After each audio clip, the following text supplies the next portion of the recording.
Welcome, everyone, to another episode of the Friendly Ex Muslim podcast.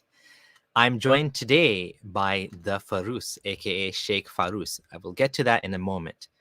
But just want to remind you, we are now on episode 108. Can you imagine over the 100 episodes? It's wild. So, thank you for being there with me on this journey, this incredible journey from when I first left Islam until now. And I'm looking forward to the conversation today with a Muslim guest. So it's going to be great. Those of you who know him, um, great. If you don't know him, we will introduce him just now and we'll get into the conversation. We're going to be talking about a lot of different things today. We're going to get into some of the nuance in Islam. I'm going to be asking him some questions. If you have questions as well, if we have time, do put them in the comments. And those of you who don't know, this stream will be available in podcast format. You can check it out on all of your favorite podcast apps. Just search up Friendly Ex Muslim Podcast, and you can listen to it in your car, at home, while you're on your headphones, while you're working out, whatever. You don't have to be there watching it. So that's just to make it easy for you guys. Alrighty, so here we have the Faroos. How's it going? I'm doing well. How about yourself? Good, thanks. So for this conversation, should I just call you Faroos? Sheikh Yeah, Faroos? How do you like to be Bruce is fine. Faroos? Alrighty. And so let's start with your background. Could you tell me a little bit about yourself? Sure. So I, in the 1990s, I had went on a religious journey, starting when I was 12, when a question popped in my head: what would happen if I die right now? So, being from the United States, first thing I did was grab a Bible. And I didn't just grab and read a Bible, I kept like a notebook. And so I had a section on God, and everything from the first verse to the last verse that it said about God, I wrote in that section. A section on Jesus, I did the same thing. A section on what you have to do and what you can't do, what gets you to heaven, what gets you to hell. I had all these sections and I wrote everything. And then after reading it, I looked at all of the verses side by side. And, initially that made me kind of a biblical Unitarian, but I couldn't really find a biblical Unitarian church, which differs from a Unitarian Universalist at that time. Sometime in when I was around 14, I watched an episode of Unsolved Mysteries. And I didn't necessarily have the critical thinking skills at that level at 14 yet. I hadn't read Joe Nickell and some David Hume and some of these other philosophers that helped me, develop some. And I saw this thing on the miracle of Fatima, and I was like, well, that can't be explained by anything else but God. And it seems like on TV, only the Catholics have miracles. So then Catholicism must be true. So then I became a Catholic, but I was also like doing everything that I read in the Bibles. Anything it said it can do, anything it said it can't do. I was living my life, I would say almost 100%. I'm human, you make mistakes, but I was trying to live it as faithfully as possible. But after becoming Catholic, for me to stay, I had to stop reading the Bible because I didn't think the biblical teachings and the church teachings matched. So I began reading other books like the Ascent of the Flower of Fatima, Project Pio, all these things about their saints and what they saw, their visions, their miracles, etc. And so I was really devoted. I mean, I was, in a hospital, like helping old people, like in my teenage years, etc. And then at some point, another question came in my head. And I said that if, I'm doing all of these actions, but I don't love God at all. I'm just doing it not to go to hell and to go to heaven. Is God even accept my deeds? So I go to church that week, and the sermon of the priest is God does not accept your deeds if you're not doing them out of love. So then I said, all right, well, if I'm going to go to hell, I might as well just do whatever I want. But I always had that like, what if? Eventually, I became exposed. I mean, I was exposed to Islam at an earlier age because I'd read the Quran, but I'd become exposed again. But more about Islam more about Islam, and it was the Bible in the Aramaic. And I said, what, I can't prove or disprove anything that these people are saying because I don't know the language. So let me learn, some Aramaic so that I can disprove you know, these Muslims who are saying this. Um, and, you know, that led me into certain things that I actually started to see a lot of logic in some Muslim arguments at first. Then eventually, like I do, I always try to argue against the point that I'm trying to believe. So I did that. Um, and I approached the Quran the same way I did the Bible, was that same thing, create a list, everything it says about Allah, everything it says about the prophets, everything it says you have to do, you can't do this, that. So I approach it the same way. So I never had one of these understandings that a lot of people try to get on and argue me like with me, like this verse says this, therefore you mean this, like without looking at any other text besides that one sentence. I always say, you know, well, the Bible says there's no God. What do you mean? Well, David said, only fools say there's no God. But if I take out the word only fools say, the Bible says there's no God, right? So, I mean, like, I could play these word games too.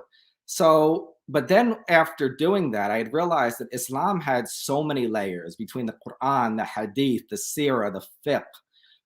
And then they also preserved all information, the fabricated information, what they believed was fabricated from what they believed was true. Um, and so there was so much to dig through. So that's what led me after I converted to Islam, and I was exposed. I converted to Islam in an area where I was exposed to so many different sects, groups, madhabs, etc., all claiming to be right.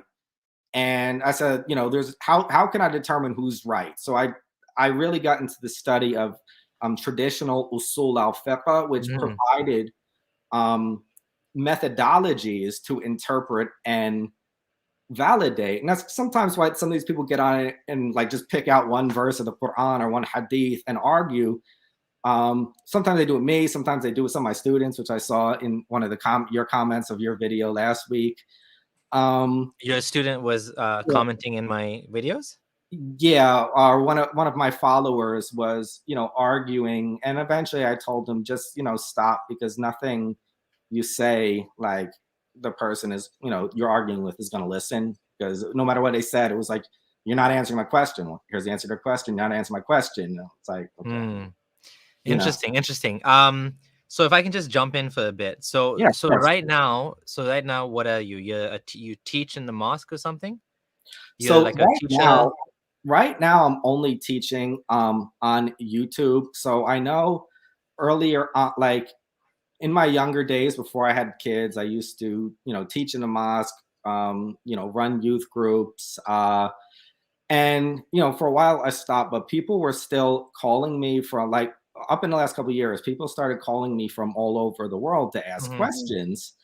And I would answer, and they said they would come to me because they know I'm not just going to give them an answer. I'm going to give them 8 possibilities and the Mhm. reasoning, and say, you know, you choose. Like, I'm not going to tell you what to do. I'm just going to tell you everything that's out there and give you the freedom to choose for yourself, or Right. everything that I know that's out there. And they liked that approach because they felt that if they, a lot of times they just went to their local imam, they'll just say, do this or don't do this, but not know why, where it come from. Is there another Mm. option? Right, right. And so someone had said, so, you know, So one can I ask, so did you study Islam formally, or did you study by yourself? Are you self-taught?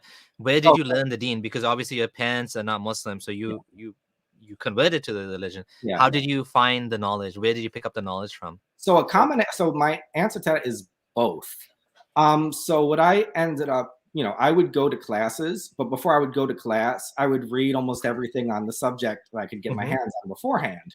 And so I started going to class and talking about issues, and then, like, um, you know, met some of the shuyukh were saying, like, they would give me one answer, like, publicly, and then tell me behind closed doors, like, that, you know, not everyone is ready for this level you're bringing.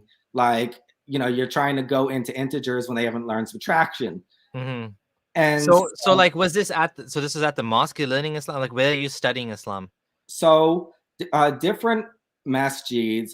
And so I had got in with a group of people that were really into studying the deen. Many of them had went overseas. Mhm. I had stayed here, Okay. and basically I was studying more like the old ijaza system, where I'm studying a madhab under one teacher. I'm Mhm. studying usul al-fiqh under another teacher. but I had read multiple books before even going to that class. And then eventually, I also began translating so I would always try to find an English text first because that was my first language. And then when I couldn't, then I would find the Arabic text for the higher level questions that I couldn't find in English. And then I started self-translating some of them, as So well. you learned Arabic on your own as well? Both I had someone teach me the basics, and then I learned the rest on my own, and then went back, to teachers. So it was kind of you know, I'm blessed. Okay, I don't usually say this. I'm blessed and cursed with a high IQ. So a lot of these classes, I don't sound were too slow for me.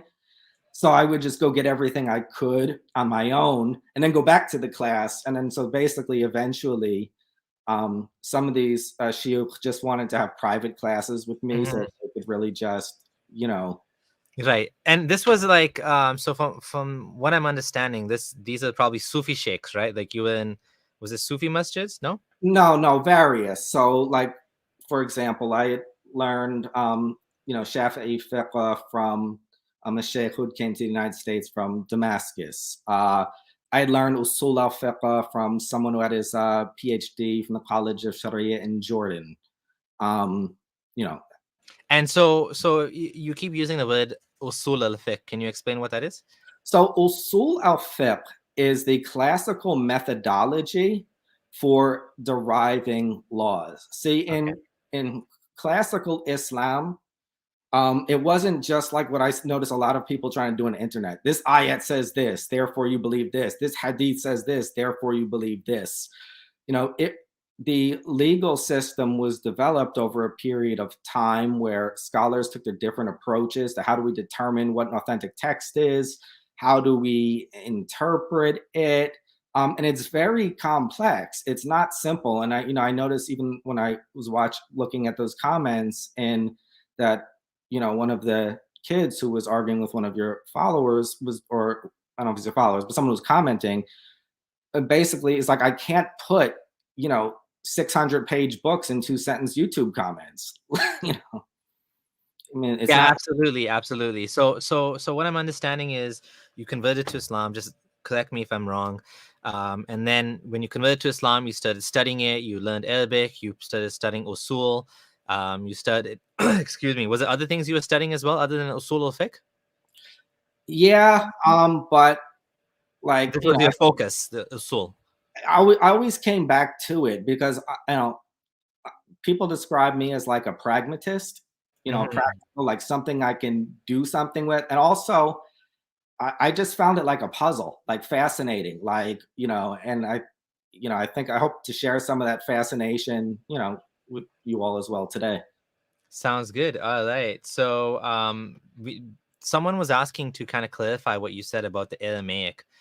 Can you please ask the gentleman to talk more about the Aramaic Quran? What did you mean? Did you say Aramaic? Aramaic Bible. So Aramaic Bible. yeah, so Jesus, alayhi salatu salam, when he was alive, for those who believe he was alive, I do understand there are those who don't believe he existed, but for those who believe that Jesus was a real person and alive, the language he would have spoken was Aramaic. Right. And so, when for example, when someone told me that, Jesus used the word Allah for God, I had no way to verify it or not verify unless I with myself. Well, he used the word Allah, so they're partially right, Right. So, well, it gets into an interesting thing because the Quran quotes Jesus in Arabic, but he spoke in Aramaic. But in Aramaic is similar to Hebrew, I guess, right? It's actually similar to Hebrew and similar to Arabic. I would Arabic say like as it's well. almost halfway in between. Like Mm-hmm. I would say like Spanish, Portuguese, Italian. Portuguese is probably the halfway in between those two. Right. Yeah. So you studied Aramaic, and then now you don't use that anymore. I guess just Arabic now. Yeah, I mean, I just basically I only studied what I needed to know to find out whether people were lying to me. Hmm. Is it even possible to do that? Like, if I was to study Aramaic, I mean, I could spend a whole lifetime going to the Bible. I know people like Bart Ehrman the entire lives have been, never mind the Bible, just New Testament. Like just the New Testament is his entire life. And he knows Greek, I think he knows Aramaic as well. Were you able to really use it in any like, like Not in useful way? not in conversation, but more to look things up for myself and I and see, I read and see. pronounce and stuff like that. Right. Okay. So So for do you example, do you do you speak Arabic, or is it more for reading? more for reading. My wife's Arabic, and so when I go to, visit her family and I go to, Jordan, I'll use it. But then when I'm back here, I'll be using English because, most of the people I hang out with speak English. But I know in there I got frustrated, like, all right, I gotta start, using it. So I guess it's kind of where I'm at. So when I'm immersed in it, like, I Hmm. will use it more regularly. But when I'm here, it was just more like, for reading and listening, etc. Right. So before we go to the next topic, which is going to be Usul al-Fiqh and all of that, can you tell me, like, what was it that caused you to leave Christianity? I don't know if you covered this. What was the problem with Christianity to you? Why did you go from Christianity to Islam? What drew you to Islam? So, that's a little bit of a challenging question. So, getting back to when someone had told me about, the Aramaic and the Islam and the Bible argument and the Muslim arguments. At first, I really started studying Islam to prove him wrong. And so, but there was one verse of the Bible that I now know is the total. I don't agree with the interpretation at all now, but at the time it kept irking me. And it was Isaiah chapter 29, verse 12. And it says, the book shall be given to a person who can't read, and he will say, I cannot read. And that sounded to me at the time so much like the story of the Prophet Muhammad sallallahu alaihi wasallam in the cave. So I called my priest at that time, Father Krupi, who was the Monsignor, and said, what does this verse Isaiah 29:12 mean? And he said, I don't have my books in front of me, but it sounds like that there will be a prophet who will not be able to read, and when the book, is given to him, he'll say, I can't read. And I'll go, well, that was what was in the cave. So that really I was like, all right, I need to go. So at first I started really looking at things like the scientific miracle claims. And also when I looked at, the rules of the Bible, versus the rules of the Quran. Because, I said I wrote them. So I was able to compare them all side by side. And I saw, a lot more similarities. And I think at first I was convinced by the scientific miracles in Muhammad and the Bible claim. Then at some point, I stopped agreeing with a lot of those claims. Hmm. I actually watched your deconversion story, and I had a similar experience. This was early on in my Islam. So, I kind of like, I called prematurely accepted Islam at the time, but I felt that I had a new question. What is the path to human happiness? So what I ended up trying to do is just try, every lifestyle that I could find out there, or, most. Of course, if I felt one was like really, really bad, I was going to do it. But, Hmm. with, So if I can just jump in there before we go ahead too far. yeah. So your reading of Isaiah 29:12 was which says, if you give the scroll to someone who cannot read and say, read this, they will answer, I don't know how to read. Mhm. So to you connected this to Muhammad. You said that the scroll being given Yeah. And was that's one and that's one angel. translation. I think the translation I was using is, at the time it said the book shall be given, not the scroll, but yeah. Okay, all right. And then, okay, so do Muslims, I've heard of Muhammad in the Bible, but I've never heard this particular verse being used to prove that point. Do other Muslims also reference this claim from It the was Bible? it was popular in the 90s. Oh, is it? Okay. Yeah, I mean, now I don't know. I don't keep up on the argument Mhm. that much. And like, what do Christians say this means when they, like, what is their context? Obviously, they don't believe in Muhammad. So how do they interpret it? Yeah, I forgot, but I remember the Christians had one interpretation, the Jewish had one interpretation, the Muslims had one interpretation. Okay. Okay, so that was that. There was a scientific medical claims. You said what else was it? Yeah, so that originally had convinced me. Me too. Yeah. And so, but then I also like was exposed to because I don't look at one argument. I try to look at multiple arguments to come to a Mhm, conclusion. And when I saw, the counter arguments, I was like, well, they kind of cancel each other out, and so I became more focused on, instead of what happens after death, what is the path to human happiness? mhm, And I experimented with different lifestyles, but I found that when like I was praying 5 daily prayers and praying in the mosque, and I had never like that, the lifestyle of Islam, I felt like beat everything else, and that's kind of why I called my channel Experience Islam. um and I also interesting. do, I do know that experiences are subjective, and that there are other people who have different experiences, and I accepted that. But once I accepted Islam fully, and I was exposed to all these different types of Islams, and I was like, well, which one is true? Which actually led us to talking. Right. So when you said my deconversion story was similar, what did you mean by that? So, like, for example, some of the things that caused, I listened to it a long time ago, so I don't remember all the details, but I remember like some of the things that you said were causing you doubts, that caused my doubts early on, um, in Islam. Before I went on this path to know every single interpretation of every single thing and where they got it from and why, and that, and then so I So my so but I left Islam, but you didn't. no, I get you. I get So it. how I'm trying to understand how you connect, like what's the connection between my experiences and your experiences? Are you saying you connected with what I said to Christianity, like leaving Christianity? No, no, because I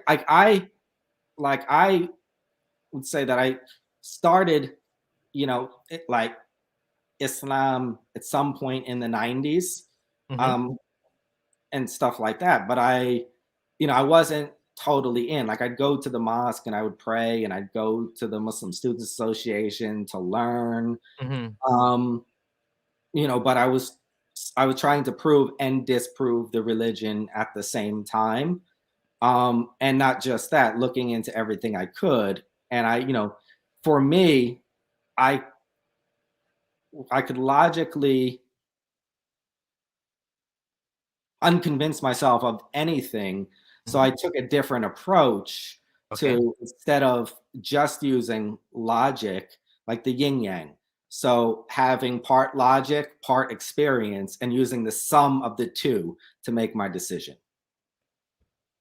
Okay. Can you elaborate on that? What you mean by that? Like, what is the yin and yang to you in this context? Oh, okay. So, in my personal belief, like personal philosophy outside of my religious philosophy, I kind of divide things into experimental truths and experiential truths, right? So, experimental truth, you apply the scientific method, you apply mathematics, you come out with the answer, right? Like, you can prove, disprove things.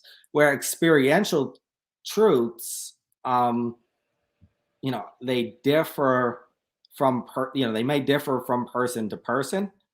So what I tried, to do is look at it both, look at things, both ways, explore all Mhm, lifestyles, explore all philosophies, explore all religions, try them out, mhm, and then, kind of add the sum of the two, like, um, which one logically convinces me the most, and which one experiential do I experience the most joy and happiness with, in lifestyles, and then basically kind of like a summative approach, where I take mhm. from two different angles. I kind of, and I, a lot of times, um, I feel that some people, they just look at science and math, and which is okay, and that's the only thing they judge the world.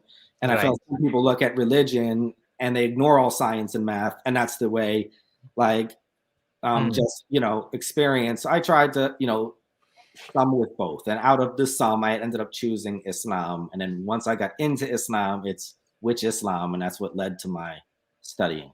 Right. When we talk about experiential knowledge, and how it made you happy, Islam, praying 5 times a day, did you not find Christianity had that? Like, as an atheist that looks at all of these different religions, I always feel like they all have that. They all have that prayer, then fasting of some sort, meditation. I mean, I'm atheist, I meditate, but I don't pray. But I So also get joy out of that, and just being one with my thought, trying not to think too much, but just being in the moment. And that brings me peace as well, without any dogma of belief in God or hereafter.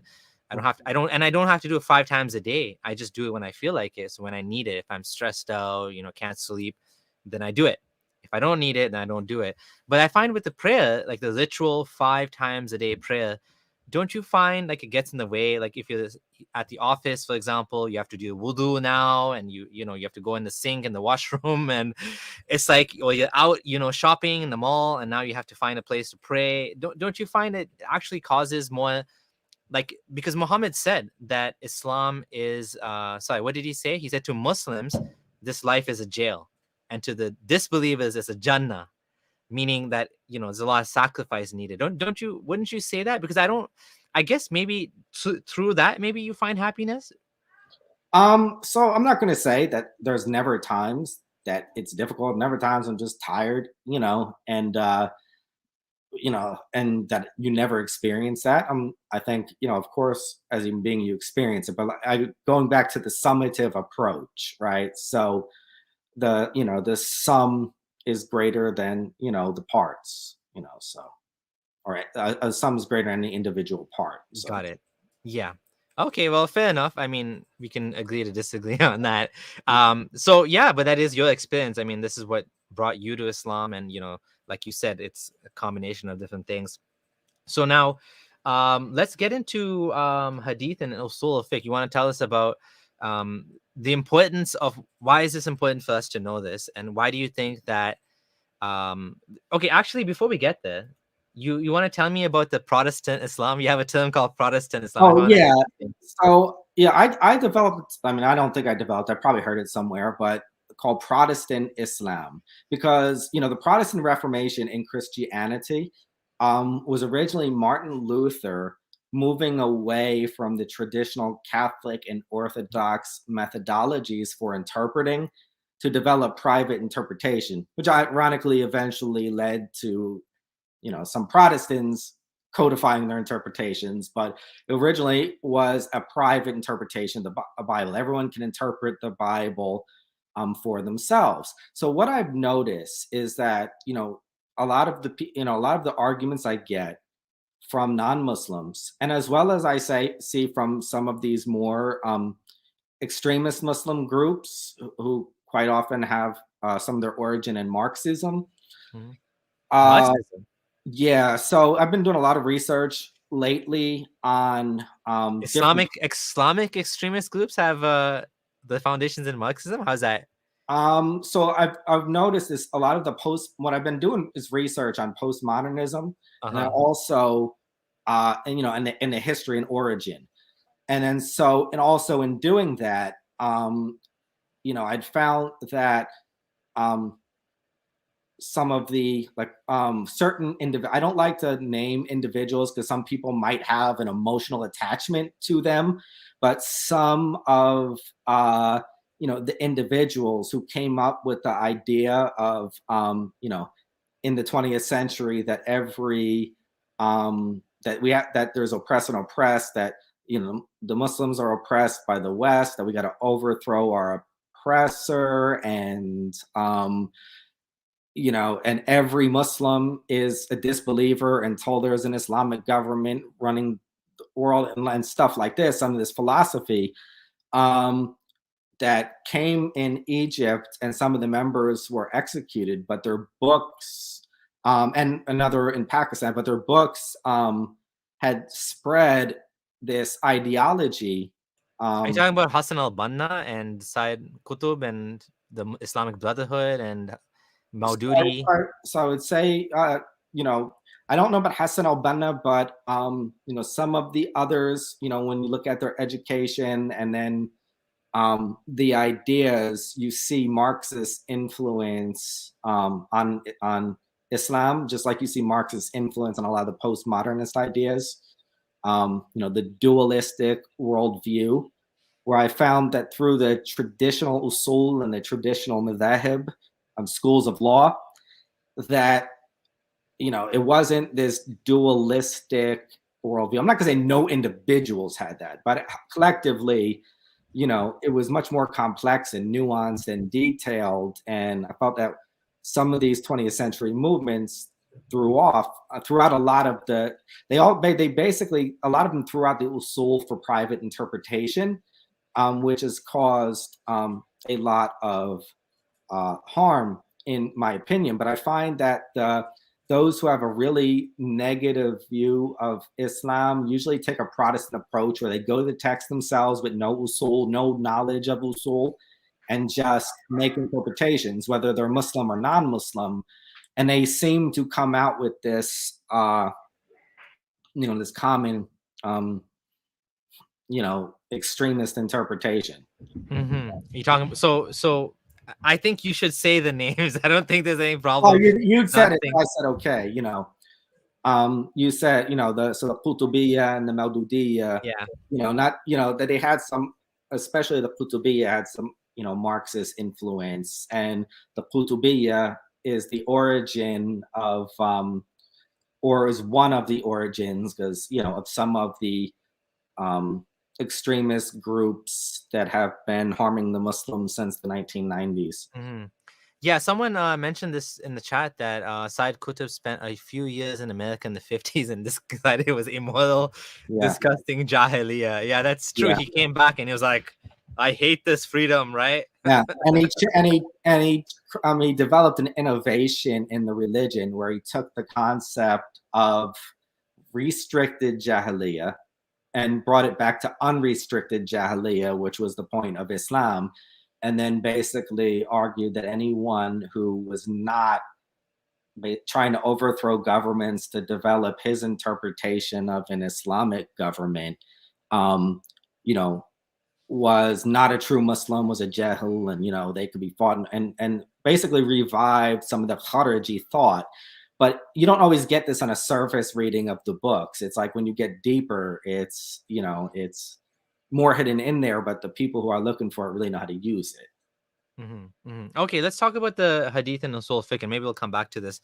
I do have a few more questions about like ISIS and extremism, and like you said, it's also like people like Sam Harris, probably myself, maybe would fall into this too. So I do want to talk about the extremism and the ISIS thing. Sure, I'll definitely come back to that. So to actually understand the usul al-Fiqh, I just got to do a brief history on the canonization of the Quran, because when you look at it historically, right, the Quran was canonized first.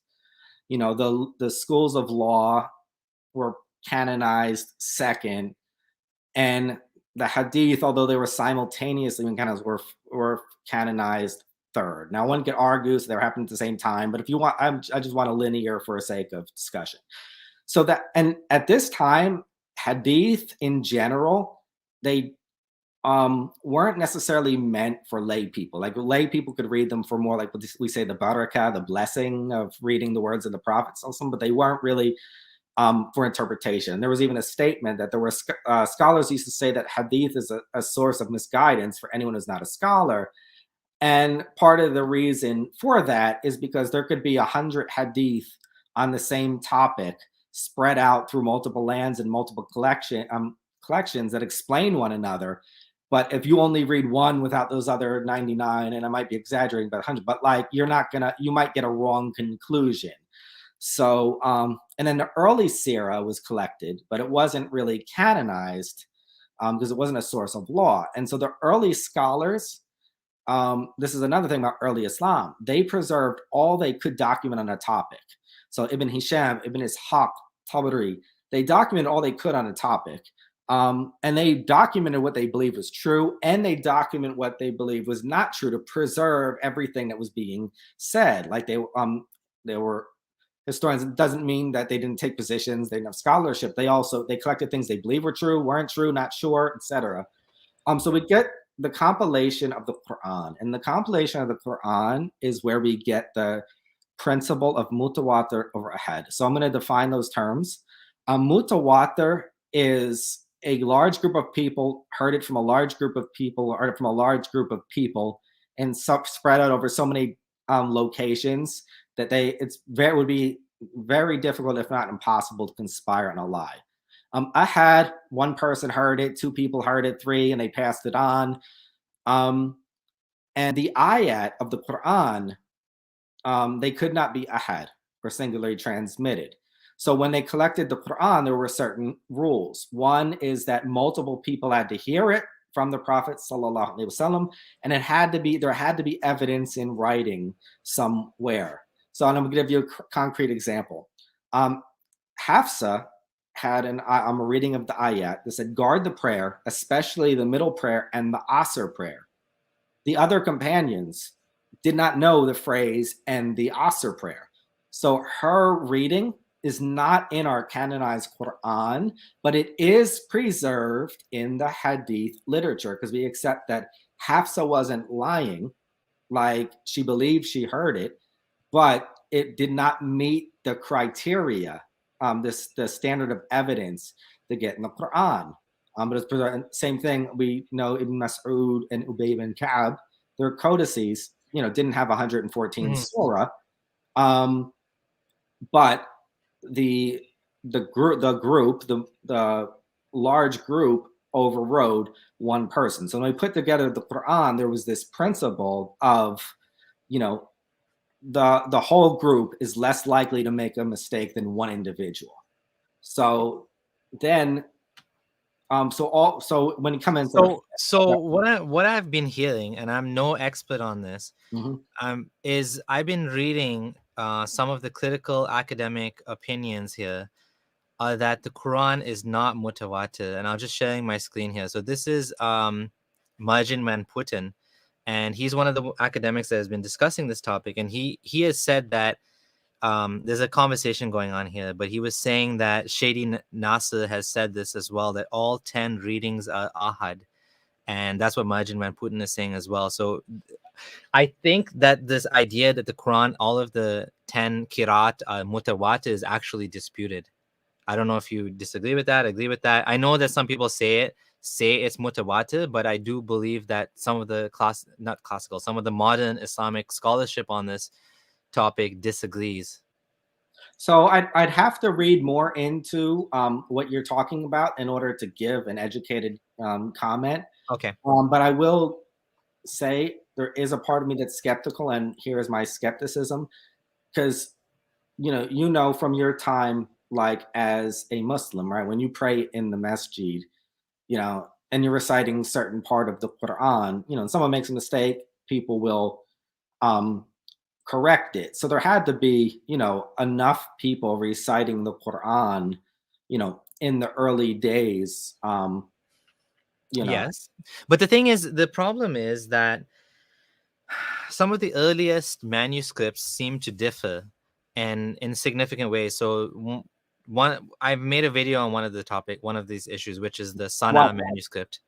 Yeah, the Sunnah manuscript in particular, which again, if you look at Marjan Van Putten, what he says it was a companion codex, because at that time, for you to get a full palimpsest, I don't know if I'm saying the word right still, it was, you require it. It's not some random person can't just get that. It requires a significant amount of investment to have one of these things.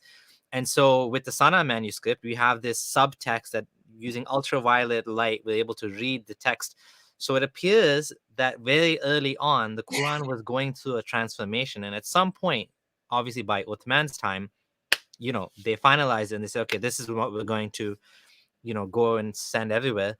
But there was a period, I'm skeptical, especially with some of the things that have been coming out. Yasir Qadhi has kind of openly acknowledged that. And he follows Marjan Van Putten, by the way. And Marjan Van Putten is going to be on Myth Vision podcast. Myth Vision was here in the chat a while ago. He's going to be talking to him about some of these issues. So basically what I'm understanding is that like the modern academic scholarship is saying that the Quran is not as well. It depends what you mean by preserved. If you're okay with there being multiple variant readings and you still consider that preserved, that's different. Yeah, But in terms of like there being one dot for dot, the dot for sure is not preserved. Like that for sure, I think everybody agrees. Only like real dogmatists people would say, yeah, dot for dot is preserved. That's not. There's no way dot for dot is preserved. But yes, when it comes to like, but then the problem is there's like, different phrase ordering sometimes, the meaning changes. I think you had a video on this as well, where how you do wudu can change as well. So to me, that's not preserved. Do you see that as preserved? So yeah, so that's interesting because so I actually do discuss, because I had learned this early on. So with some of these things, there's a couple modern scholars that I feel are probably two of the most misunderstood people when they speak, and I think that tends to happen with people who are very highly educated, um, and they say things, and they have an understanding, and other highly educated people can understand them, but then regular people hear it, and like it really bothers them. And uh, so, like, for example, you know I knew about the multiple readings early on because it's one of the conditions to be a mujtahid mutlaq, which is an absolute jurist, that you're capable of starting your own school and creating your own usul. It's a very high level, but one of the conditions is that you need to know the differences between the ahruf and qira'at, because they can make a difference in a ruling, like you brought up the one on wudu. Right. And so in the schools of fiqh, it's um, it's agreed upon that those ahruf and qira'at are a source of that you derive rulings from. Right. But people don't even know what ahruf even means. No, yeah, no, There's like what 30 different opinions or something. Not 30, I mean, but like is it there actually like might be more than that, but yeah, there's a lot of yeah, that is subject to a lot of interpretations. And I mean, I've surfaced it. I haven't got into it on the deep level that I see people like Farid and Yasser Qadi debate. Farid Gangutali. Farid Yeah. is the one who caused this whole thing. He's the one that leaked the emails of Yasakari to the public. I didn't know that. So but it's not an issue that I totally want to discuss. I think it's Yeah, gonna. yeah, yeah, yeah. Yeah, I'm not an expert on it either. So yeah, we'll continue. So okay, because I just brought it up because you mentioned Yeah, Tawatur that's and the fine. Quran, and I had in my mind that the Quran is not Mutawata, so I wanted to just bring that Oh, up. Yasakari says it's all. He said all the Kirat are jumbled up together than what we have today. Like he literally said they're all jumbled up together. We don't know which Kirat is coming from where. It's all jumbled up, and that's what we have. So, but yeah, you're right. This is not really the topic today. yeah. I'm not. So we were focusing actually a little more on hadith originally, but the mutawatir versus ahad was important to introduce. So the schools of law disagreed on which hadith they used and apply based upon principles within that school. So, and this is where when I hear like a lot of these, some people getting on my channel, you're a Muslim, you believe this because this hadith says, and like not even understand, where the hadith is in the collection, what its interpretations were, and when you try to introduce that discussion, they're like, no, I'm not dodging. There's prerequisite knowledge. Like if I was going to, I have a higher degree in physics, and I was like, and I use a lot of physics examples, and I know some of my students now do too. But if we were going to get into, and certain levels of physics, like there would be certain prerequisites. You don't learn air resistance before you learn Newtonian systems. I mean, it's just the way it is. And so the Hanafi school, which is the first school, so they accept hadith that are mutawatir and mashhur. So mashhur is something that was famous, well known at his time, which he was a tabi'i. So he was the second generation of Muslims, but kind of the end of the second generation, right before the third. And he did accept hadith, but he had conditions. Okay. So one is its application does not violate the principle of harm outweighing the benefit or the reciprocation of harm. And it can't go against the of the Quran. So, for example, there's a hadith that is in the collections that it states Sorry, I that. was muted. I didn't realize. We're talking about the Hanafi school of thought right now? Yep. So the Hanafi school of thought is one of the first schools of thought in the Sunni jurisprudence. It's the one that's most popular among Desis, Indians and Bangladeshis, right? And it's a school of thought that basically, actually, you're probably going to talk about this, but it emphasizes less hadith, right, and more qiyas. Yeah, I'd say that's somewhat fair, but even when I started really getting into it, they do have hadith usually for everything they say. But they would put the principle. They saw the Quran is definitive. We call dalil al-qata'i, clear-cut evidence, definitive evidence, right? So they felt the Quran is, and certain hadith are, but other hadith they had principles for. So we think about some schools of Islamic law did not believe, for example, that a Muslim gets the death penalty if they kill a non-Muslim, where the Hanafis said, no. First off, the of the Quran says life for life. It doesn't. Means. The general meaning. Okay. There's and khas, general and Yes. specific, right? So the general of the Quran states life for life. It doesn't state Muslim life for Muslim life, non-Muslim life for non-Muslim life. And they said that also But doesn't the Quran say like slave for slave, something to that effect? The Quran puts slaves below you, like free humans. Yeah. And to be honest, I don't like that one. Past the surface level, I don't have a large knowledge of that. It's the detailed interpretations of that ayat. I just haven't studied that one in depth yet. And I don't like to speak about something that I don't really know. I don't like to make up answers to sound like I notice that happens a lot in debates between Muslims, non-Muslims, Christians, Muslims. It's like everyone has to win and make up an answer even if they don't know, and then people look it up later. So it's just not my style. If I don't know something, I'm going to say I don't really know the details. But yes. in the Hanafi, they felt that in their interpretation, the of the Quran is life for life. It doesn't differentiate Muslim from non-Muslim. And also they felt they have the principle of no reciprocation of harm, which all of them have, but part of their interpretation was if this hadith was allowed to be applied, it would lead to harm in the world. So I want to know where this came from, this no reciprocation for harm. I haven't heard this before. So where did the scholars come up with this from? There's an ayat of the Quran and there's a hadith. So the ayat of the Quran says about alcohol and gambling, that there's harm in it and there's benefit, but the harm outweighs the benefit.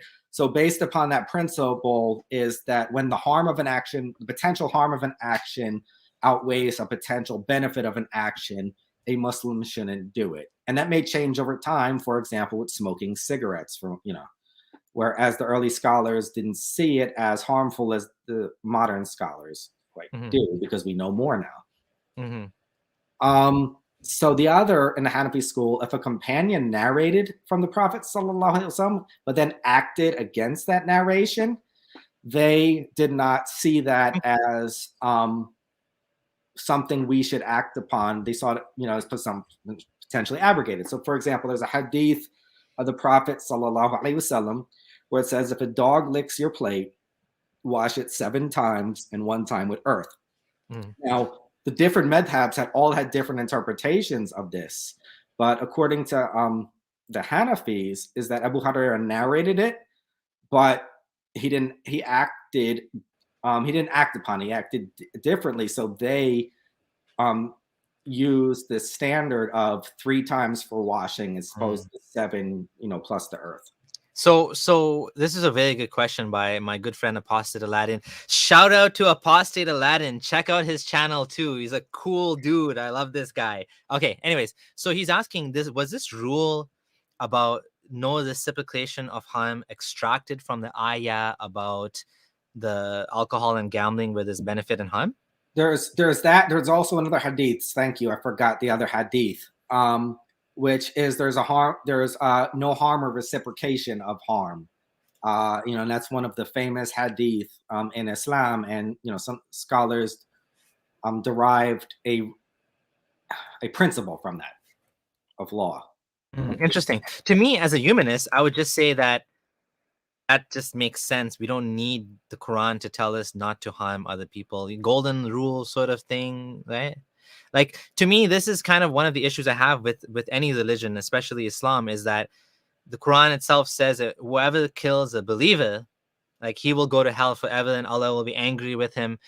But why does it emphasize, and of course there is another verse that says it was narrated to the children of the Jews, that children of Israel, Benu Israel, that whoever takes a life is like he takes all of mankind. So it quotes the Talmud.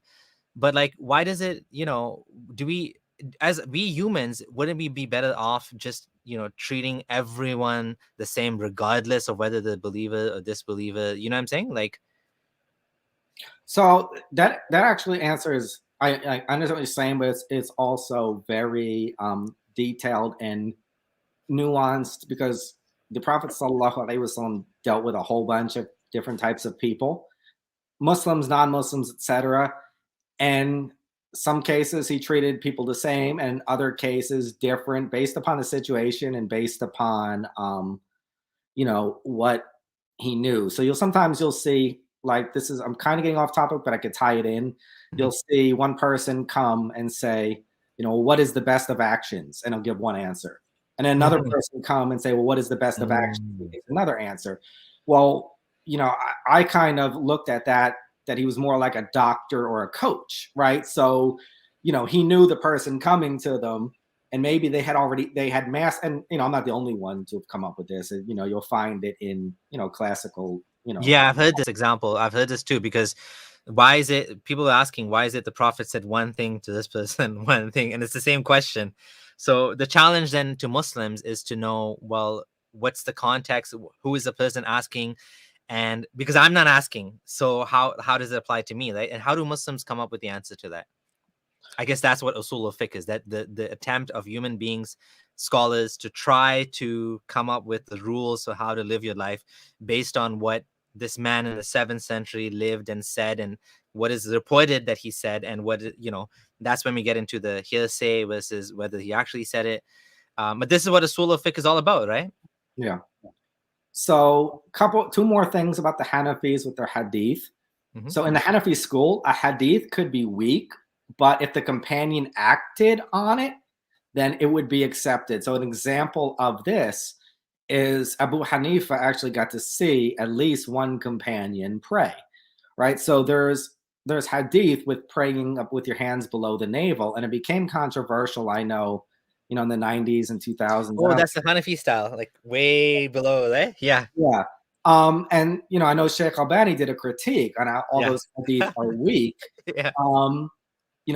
But in the Hanafi school, even if the hadith are weak, the companions acted upon it, and they weren't gonna do something that went against the Prophet sallallahu alaihi wasallam. So they accepted that as, and the Hanbalis as well, with that ruling. And then the last part, the Hanafis, if a hadith goes against an analogy from the Quran, then they, didn't. Now, it doesn't mean they've rejected it, but they didn't utilize it for law or didn't act upon it. And so sometimes when you hear that the hadith is sahih, it's my madhab, that's accurate, but it doesn't necessarily always mean that the scholars within that school of law would act upon it when against the legal principles. So, and this had precedence from Ibn Abbas. There's actually a hadith in Ibn Majah that is classified as authentic, where Ibn Abbas did not go. Abu Hurairah narrated a hadith to him, And Ibn Abbas, utilized analogical reasoning to state basically, I'm gonna, that not to narrate this, your explanation, it doesn't make sense. I don't have a better way to say it. I know that, I might get canceled for saying it that way, but it is what it is. Cancel? No. Yeah. And and Aisha, like for example, there's hadith where it was reported to her about the dead hearing and the punishment in the grave, from Ibn Omar, and she said, Ibn Omar doesn't lie, but sometimes the ears mishear. And then she quoted an ayat of the Quran as the reason. So there was this, in the Hanafi school, there was that the Quran takes preference over a hadith that they feel there's a conflict of evidence. So, someone's asking, are you Hanafi? Do you follow a particular school? No, I'm not Hanafi. I would say I lean. I guess I'll say what I lean towards the end, because I'm afraid if I say it before and without my explanations, it might get misinterpreted. Okay. Oh, you want to tell us later? Yeah. Oh, cliffhanger. You guys have to stay and wait to find out. So, in the Maliki school, we get in the Maliki school. So they have a principle that the practice of the people of the Medina at the time of the Tabi'in is mutawatir, and therefore takes precedence over the ahad hadith. So, for example, there's a hadith about not fasting on Fridays, but Imam Malik saw some of the scholars of the Tabi'in in Medina fasting on Fridays, so he considered that hadith to be abrogated, based upon that, as well as praying with the hands in the side. I know it's in some books that he was beaten, but if you read Al-Mudawwana of Qadi Sahnun, who's a top student of Ibn al-Qasim, narrates on his authority, and Ibn al-Qasim is one of the two top students of Imam Malik, narrates on his authority, that people used to pray with their hands at the side in the time of Medina, and this also became the madhab of Imam Layth, who is. So we're talking about like the Malikis, they play it like this. Yes. Okay. So in Islam, some people might not know this among my viewers, that there's different ways to pray this among Sunnis. Again, there's 4 schools of thought.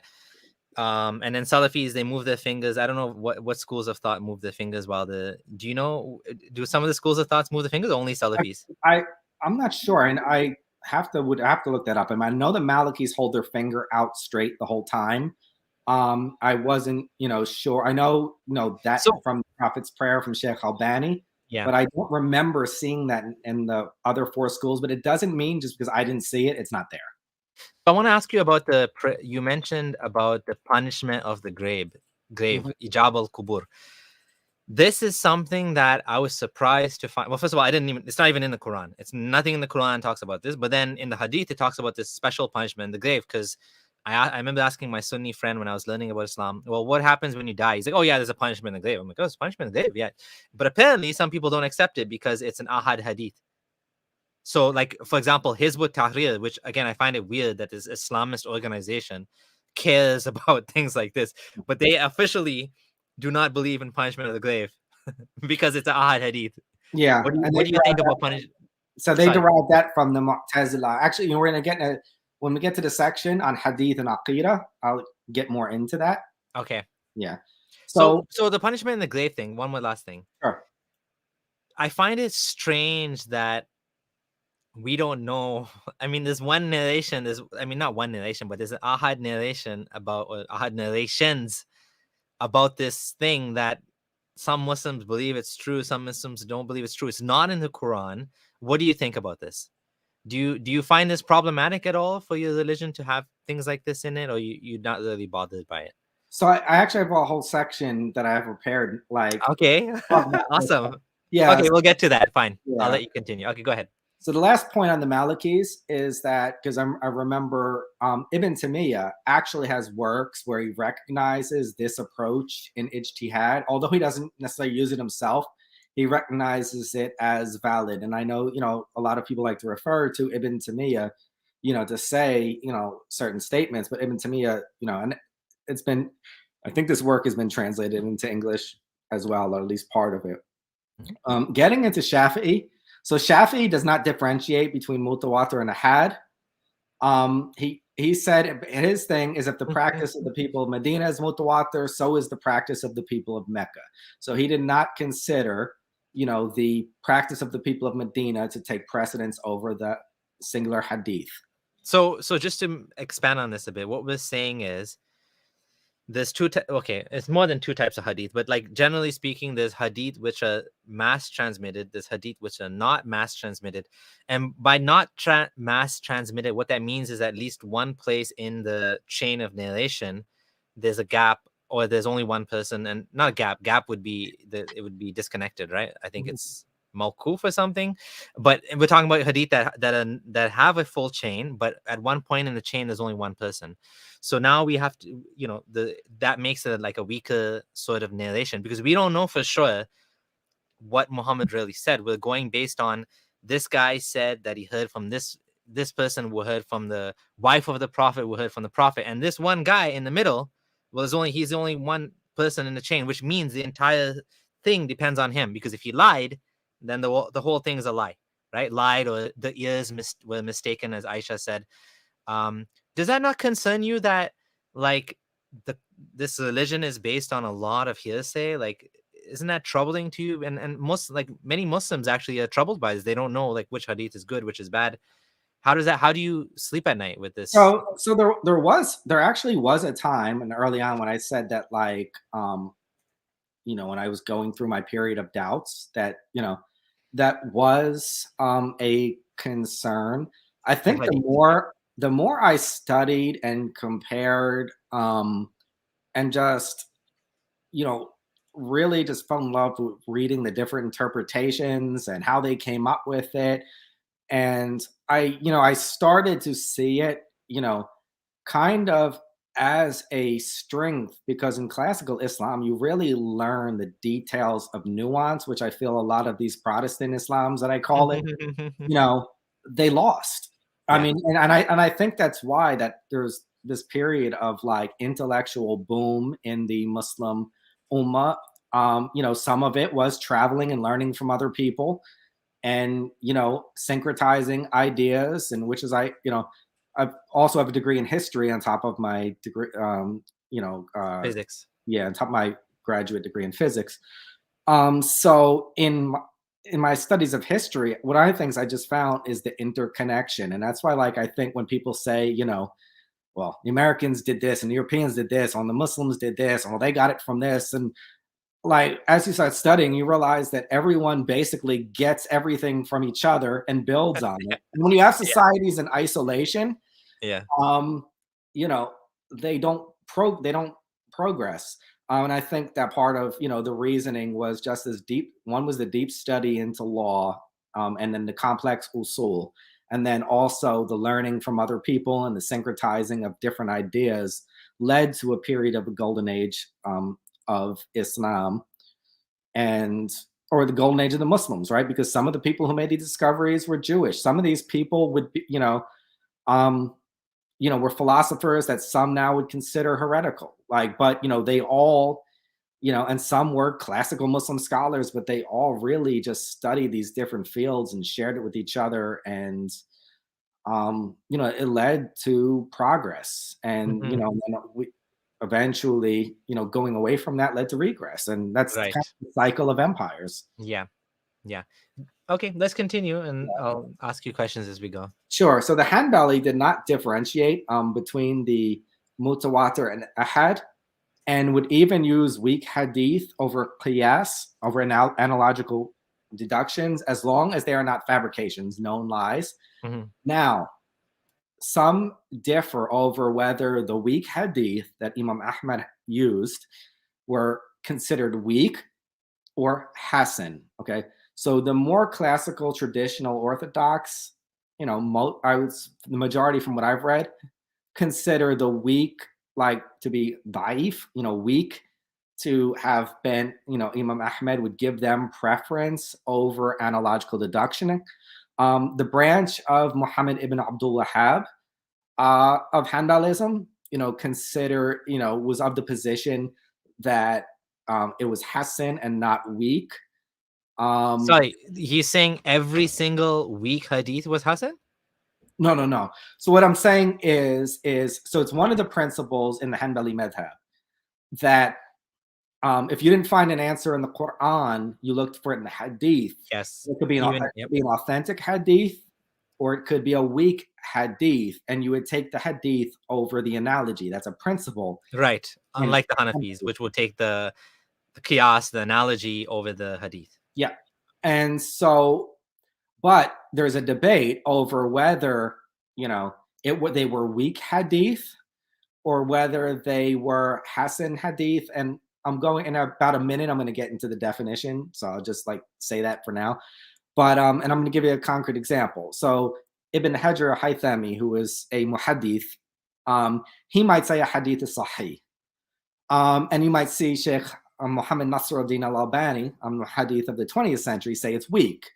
So the branch of Muhammad ibn Abdul Wahhab, they would take the conclusion of Sheikh Albani over Ibn Hajar Haythami often, but some of the more traditional would take the grading of Ibn Hajar Haythami over Sheikh Albani.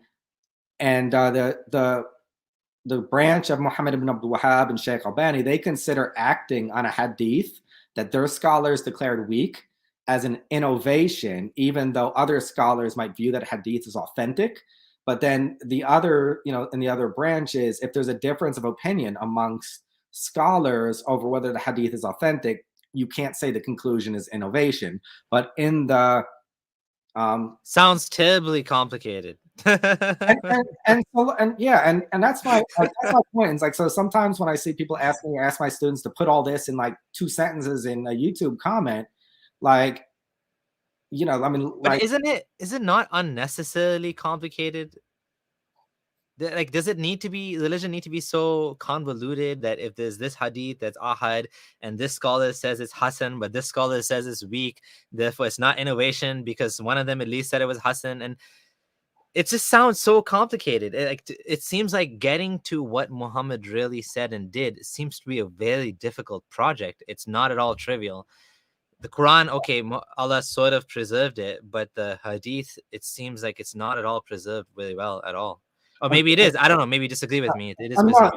And it is very complicated, and that's why like I kind of am passionate about just exposing like the world to the complexities, so they can make an educated like decision on Islam, that it's not just I saw this guy say this and therefore this, or there's this quote in this. That's not how the Muslims for 1,000 years had understood this. And that's what I want to, not necessarily that everyone has to accept Islam or everyone has to agree with me, but at least see that this is a lot more difficult than I thought, and maybe I should look into it before just saying this is the way it is. You're not practicing real Islam unless you're doing such and such an action. And there's no real, real Islam is a loaded term, right? Real Islam. Okay, are we gonna I want to talk about the extremists too. I do have some questions on that. There's a funny comment here. Can I choose my punishment in hell? I prefer to be lasered rather than burned. Of course, I don't believe in hell. But, I don't know. You can make an appeal to Allah. So if you can, I think if I could just take 5 minutes and wrap up like the main idea of like this presentation, for lack of better words. Okay, sounds good. My extemporaneous notes. So a simplified version for people who don't know hadith, and this is an elementary version. It's like the 5 + 5 is 10. Hadith's chain is considered authentic or sahih when the narrators were known to have met each other, were not known liars, were not known major sinners, and were known to have good memories. Now, we can get into details where, Nasa'i said that, if they lived in the same town or were in the same town, you can assume they know each other. That gets into the differences, gets more complex. Hassan meets all of the above, but they were known to forget or make mistakes regarding their memory. Weak is often an unknown person in the chain, a break in the chain, or someone with a very weak memory. And fabricator is a known liar. Like, this guy just straight made it up. He makes up a whole bunch of stories, Like, and there's another section we don't called Matan criticism and hidden defects, which is, I won't say it's a lost art, but Mutton is basically the body of the hadith. yes, the text. So a hadith has two parts. The text is what it says, and then a chain of narration. Mike heard from John, who heard from Abdullah, etc. Now in Sunni Islam, this applies to all but the companions. So all the companions in Sunni Islam are considered honest, incapable of lying, and not major sinners. In Shia Islam, they apply the same principles to the companions as they would everyone else. And then, so the Zaydi Shia would apply the same. And then in certain of the Jafari, they take it further and basically at anyone who fought against Ali and his children, Hassan and Hussein, their hadith are rejected. The Ibadi, they have a methodology. I don't have enough knowledge to speak on it. And then you have the Quranists, which reject all hadith. Now, hadith and theology are aqidah. So, I have a question about that before you jump on. So, in regard to hadith, it sounds to me, maybe this is a dumb question. Maybe you can tell me if I'm way off here.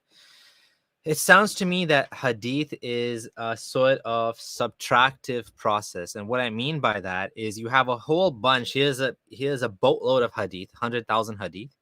Now you figure out which ones are bad. Okay, we're going to pick out this one. This guy never met this guy before. This guy's a known liar. This guy claims he was alive, but he wasn't even in the same town as that guy. You pluck them out, and then you're left with a bunch, and you're like, okay, the rest are good. Is that correct? Do you think? Would you? Am I missing anything? Possibly. I mean, I've never thought of it in that. At first glance, it makes logical sense, but I don't want to agree without reflecting upon it further. But I'm not going to. My concern with hadith has always been that this entire thing is. It's a lot of guesswork involved, and I mean it's great that we have anything at all about Muhammad. I'm actually glad that we know some things about him, and there's obviously some scholarship involved as well. But how would you know if someone said that I narrated, like Abdullah heard from Michael, who heard from his son, who heard from the Prophet? How do you know that I just didn't make all of those things up? I met this guy. We know me and you met. We know you have a son. And so, but how do you know that I didn't just make up the entire thing? How do scholars know that? Is it just, they just trust him because he's a trustworthy narrator, and he met this guy.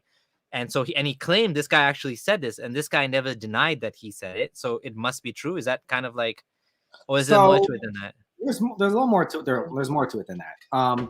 So one is, you had people who's basically, wrote biographies, and you had people who basically, I don't say job, but I can't think of a better word. Profession.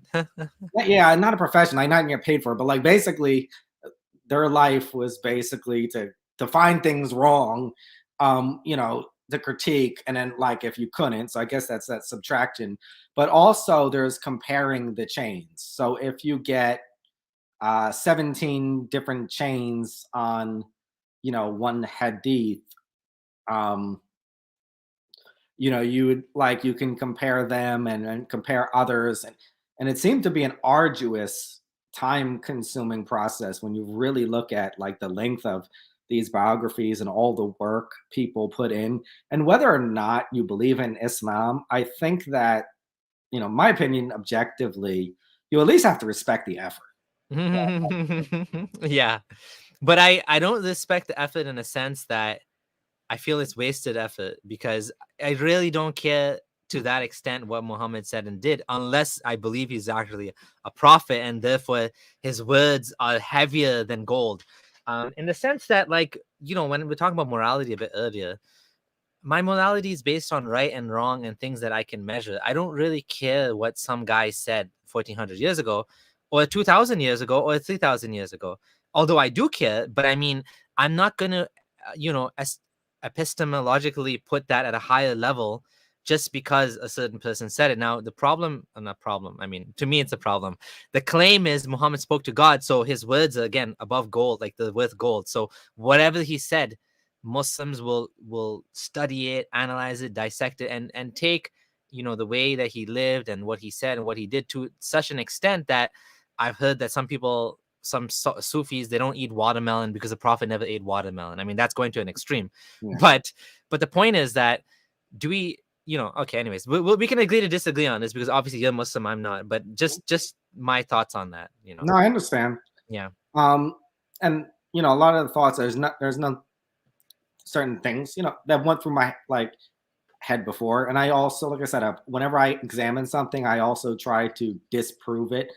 But I try to get rid of bad evidence versus good evidence. But we can get into that later. So the hadith and theology, 2 minutes. So the Hanbali and Zahiri, even though Zahiri is more of a school of law, they had principles that apply. Both Mutawatir and Sahih Ahad hadith are considered definitive as evidence, 100% clear cut.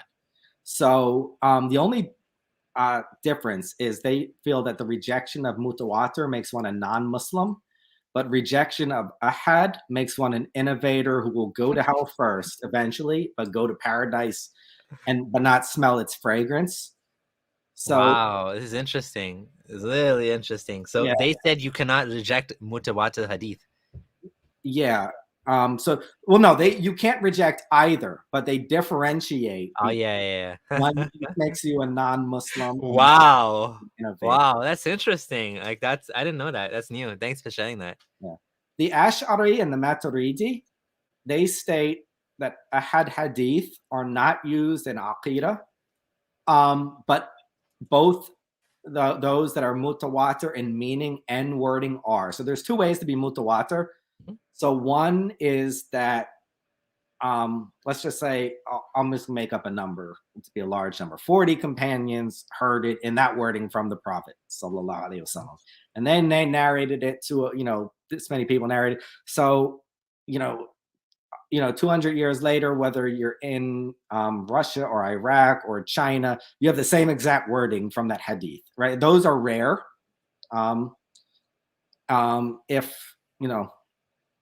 So then, but the Mu'tazila, which you mentioned, the Hizb ut-Tahrir, they get this belief from the Mu'tazila that only mutawatir in wording can be used in Aqidah. And that's why they reject punishment in the grave and these other things. They believe that hadith that are ahad or mutawatir in wording, in meaning, can be used in fiqh, but not aqidah, not creed, not theology. I just looked it up just out of curiosity what the number would be for mutawatir, and it says, according to Ibn Hajar al-Asqalani, the number is unspecified. Yeah, there's a difference of opinion, and there's certain things in Usul al-Fiqh, Mutawatir and Ijma', which is consensus. At times, when you really look at all the different opinions, it almost becomes, I'm not going to say it does become, but oftentimes claims become more theoretical than practical, right? There are some practical, For example, what do you mean? I can't think of a good example, but I know, when reading text, that someone will say ijma' on this, and then you really look into it, and there's really not an ijma'. It's just all the scholars you agree with said it. Ijma means consensus, just in case someone's wondering. A lot of Arabic words, you have to remember to define them. Yeah, and that's a whole other topic, so we're really not going to get into it today. But if anyone's plug, I do teach Usul al-Fiqh classes, and I do 10 minutes a week on YouTube where I just put a snippet. So right now we're on the Sunnah and Hadith. The next chapter will be Ijma'. So anyone who's interested in learning more can watch my weekly videos. Yes, do check out the Faroos' channel if you're interested in this topic, for sure. And he's been a good guest and dealing with all of my questions I've been throwing at him. So I appreciate that. Thank you. No, you're the most respectful of I would say some people who've thrown questions. So I don't worry. And I'm also not Yeah. going to answer ones that I don't know. Yeah, So and this is my channel, so yeah, I'm, I can like say stuff about Islam yeah, if I want to. But yeah, I appreciate that you've taken it like a champ, and like one of the comments earlier from where is it, if I can find it, Abdurrahman Wasame said that appreciate that you coming here and defending Islam, going out of, it's tough to do that, right? It takes some balls, so to speak. So yeah, that's good, and one more comment. He was saying as well that MBS also, Mohammed bin Salman says you can't wait. I missed the hadith. Oh, here we go. He said most. I don't know why he's making fatawa, usul al-fiqh issues now, but said most hadith can't be used for just judicial purposes. Interesting. Is that yeah. like? Have you heard this? I think I listened to something about that. I haven't listened to him directly. I know the statements have made its way around.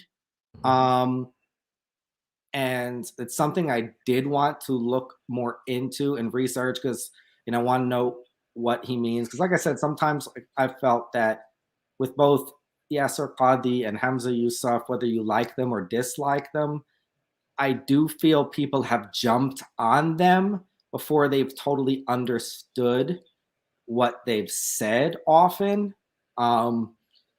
So there's a couple of comments that are annoying me that I just want to deal with. So let's just deal with them. Okay, let's go with this one. Why would the Faroos join a religion that's only for the Arabs? What? Where did you get that idea? Do you want to just say something? No, okay. This isn't. There's nobody. No Muslim says Islam is just for Arabs. Islam is for everybody. Okay, like there's no limitation that says only Arabs. Even at the time of Muhammad, there was like Salman al-Farisi. He's a famous companion. Abdullah bin Salam, the Jewish convert. I mean, come on, Bilal al-Habashi, the Ethiopian. I think. Yep. Yeah. So this is silly.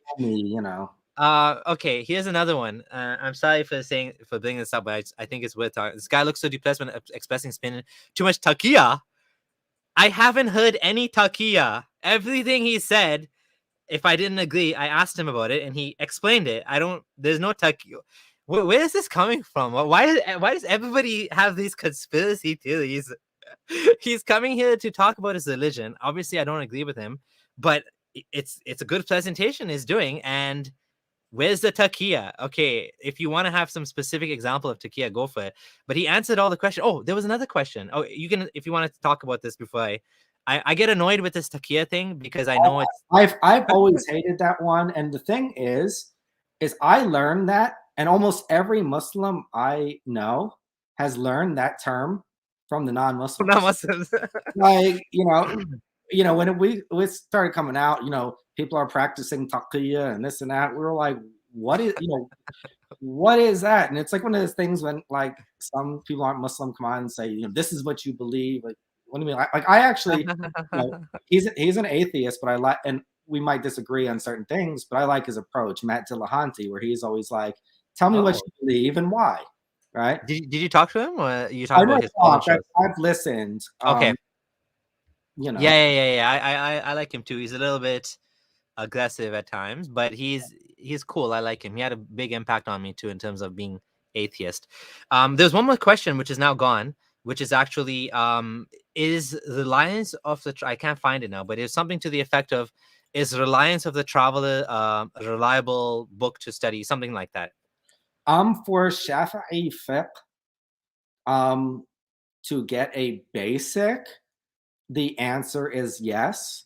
To use a term I grew up with that might not be as Islamically appropriate, but we used to say it when, to take it as gospel, like we used to say growing up, but to take it as the absolute truth, the answer would be, like, no, it's called an intermediate text. So in a lot of the fiqh, you go with a basic text, and then you go to intermediate. Then you go with a more advanced text that gets into. So this is the basic text you said? No, intermediate. Intermediate. What does that mean? I haven't heard this before. Okay, basic, intermediate, advanced. So if you're going to go study, let's say Islamic law, like with a sheikh, right? So the first text you're going to be doing is going to be a very like thin book. It might be like this, Mhm. where it's simple, one opinion of the madhab, no evidence, no details, just learn this. Then you might get into intermediate, which gets, some more details. And then when you get into the advanced text, let's say of a madhab, they'll go into what are the differences of opinion in the madhab. And then you'll Okay, get got the it. level 4, then they'll go, what are the proofs? And I'll take a level 5 is then you'll look at comparative, where you look at it across the board, the different madhab, like all the different madhabs and what's their approach. We're gonna take it like levels 1 to 5. It's if I do a math term, like you start off with addition and subtraction, right? And eventually you get up to calculus or higher. So So when you earlier said hadith, they used to consider that layman should not read it. What about fiqh manuals? Do laymen read fiqh manuals? Should they read fiqh manuals? So I think a lot of classically, that would be basically what you learned as a kid. It would be the basic fiqh manuals, and then like the average person then just goes practices, right? Like, okay, this is what I was told, and they don't go any further. But then when you get into the more like, you know, students of knowledge would get into the more advanced stuff. A lot of times, private reading um, was discouraged just because has a historical aspect to it. Um, there ended up being so many. There ended up being so many different interpretations at one time that that this got codified. So it's not an easy answer, but as a general answer. Okay, all right. So does that cover the hadith then? I just had I had two more like Okay, go topics ahead. Yep. briefly. So in Usul al-Fiqh, there's something called conflict of evidences, right? So one text says A, the other text says B. What do we do, right? So there's about 7 different routes, and there might be more than 7, but these are 7 basic routes that scholars of Usul al-Fiqh took. So one is a purpose-based approach versus a literalist approach. So the purpose-based approach was, what was the reason behind this, and then trying to apply, seeing if there's a context. So instead of just saying one abrogates the other, like what's the purpose? So they called the maqasid sharia, the objectives of the law, the preservation of religion, preservation of life, et cetera, et cetera. Then there's contextualization. So sometimes, people will say, well, this is a contradiction or this is an abrogation. But when you really go into the details, there were 2 different scenarios. And so both texts could still apply based upon that scenario. So then there's conciliation, right? And harmonization. When you get 2 texts that seem to be contradictory, but then you make them both fit. So I'll give you an example. There's hadith about whoever touches their private organ should make wudu. There's another hadith that's also authentic that says you don't need to, right? And so so Ibn Taymiyyah in resolving this used conciliation or harmonization when he said basically if you touch it regularly, you don't, but like if you touch it with a desire, right? And I'm not going to get further, then it does. Um, Another approach to conflicts of evidence was abrogation, right? Now there are scholars like Muhammad al-Ghazali, Jasser Auda, who don't believe in abrogation. And I think that's also a reaction to because some people went to an extreme in abrogation where they basically said 9:5 abrogates 129 different verses, right? Like, so I see both as both ends of the extreme. Then choice, and this was a principle of Imam Ahmed, which I absolutely love. If there were two conflicting hadith, such as the two with that we just discussed, he said, they're both authentic. Pick your choice. They actually said that? I mean, not the way I said it, but he I said, love that too. This is amazing. Just pick one. yeah. And so, like, that was something I really loved about the Hanbali school, was that principle in the classical Hanbali school. The other is preference. So with those hadith, Imam Shafi'i preferred the one that said, if you touch it, you do. Whereas Imam Abu Hanifa preferred the one that said, is it a part of you? Meaning that you don't have to make wudu. And then the last would be rejecting both. That's the rarest. Or say, we really can't come to a conclusion, so we're not going to use either of them. And the last topic I just wanted to talk about 1 minute is Matan criticism. Yeah. Now, Matan, we said, is the text of the hadith. So hold on. There's a question I want to bring up before we get to the next one, which was a very good question, and I'm sure you'd have an answer for it, which is, yes, here it is. How did Muslims know what to do before the collection of ahadith? What's the general take? So, before the collection, and that's a great question. Before the canonization, I guess he means. Yeah. So before that, basically there were companions in different cities. So the Prophet Muhammad sallallahu alaihi wasallam, it's believed that he died with 100,000 companions. But the amount he gave permission to teach were very few.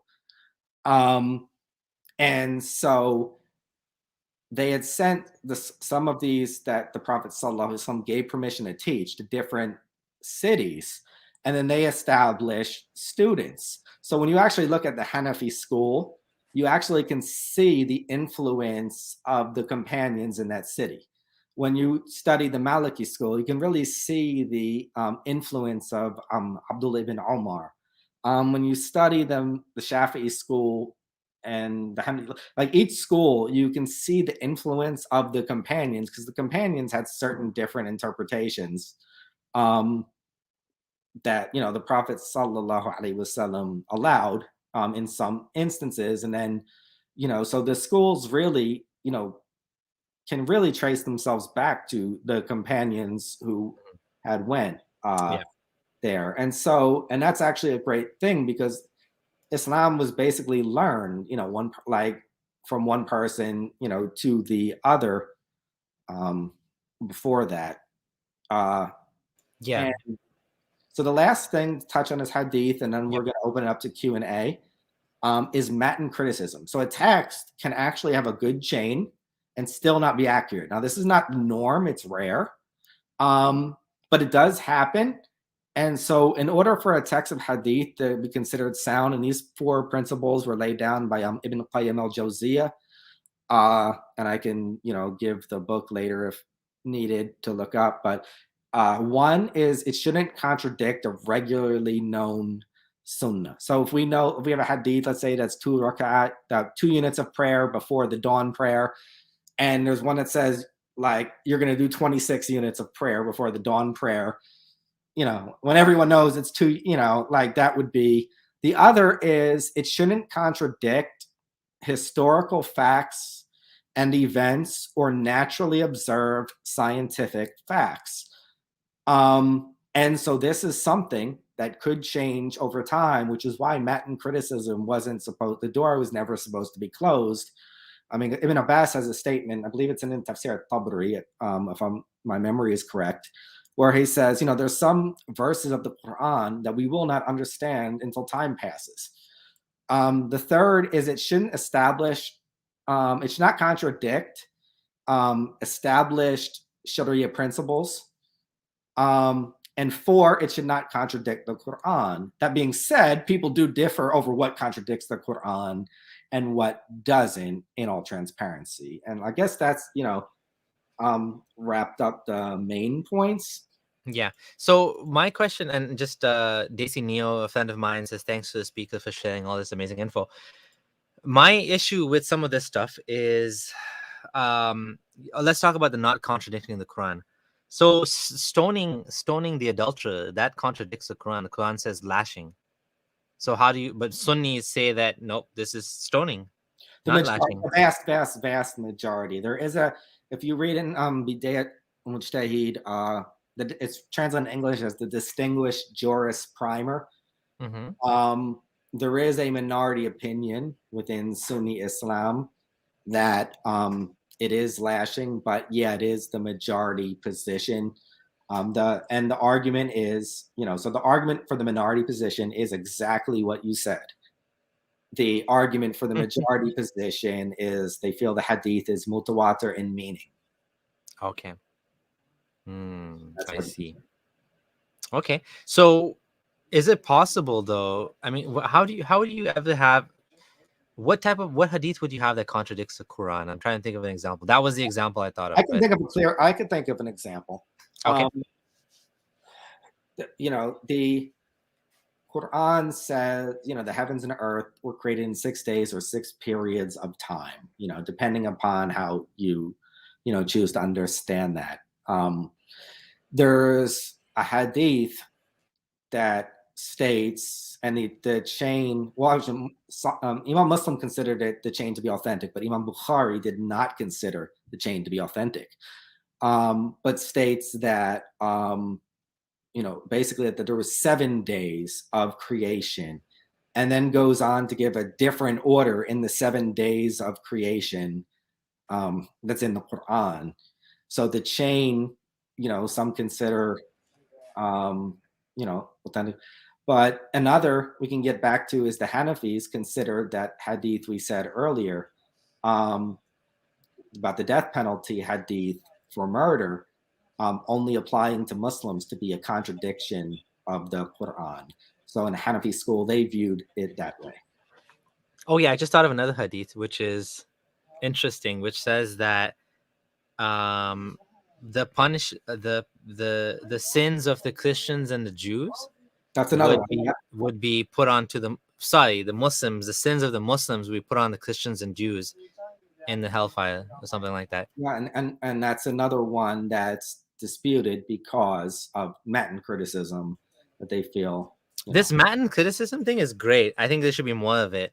The only problem is it, like when you say, for example, does not contradict historical facts and events, it seems to be the case that if Muhammad was mistaken, we would just cancel out the hadith, right? Wouldn't that be? Because there's no other way around it. Now, say for example, there's a hadith that says the sun goes into a murky pool.